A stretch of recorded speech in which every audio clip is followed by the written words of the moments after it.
السلام علیکم ورحمۃ اللہ وبرکاتہ۔ میرے محترم دوستو، امید ہے کہ آپ سب آباد خیر و عافیت سے ہوں گے۔ اللہ تعالیٰ آپ سب کو اپنے حفظ و امان میں رکھے۔ آج کی ویڈیو میں ہم بات کریں گے نمازی کے آگے گزرنے کی سزا۔ آپ صلی اللہ علیہ وسلم نے فرمایا، اگر تم کو یہ بات معلوم ہوئی کہ اپنے بھائی کے آگے سے گزرنا کتنا بڑا گناہ ہے جبکہ وہ نماز میں ہو، تو تم 100 سال کھڑا رہنا بہتر سمجھتے اس کے آگے سے گزرنے سے۔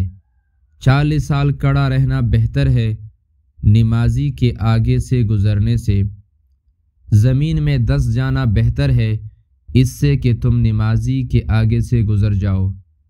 نمازی کے آگے گزرنے سے نماز فاسد یا خراب نہیں ہوتی، لیکن اللہ کے رسول نے جو وعید بیان فرمائی ہے، اس وعید پر اگر ہم نظر ڈالیں تو ہمیں اس چیز کا پتہ چلے گا کہ اللہ تبارک و تعالی ہر وقت ہمیں اس چیز کا اشارہ دے رہے ہیں کہ میرے احکامات پر عمل کرو، میرے احکامات کے سوا تمہاری کوئی فلاح نہیں۔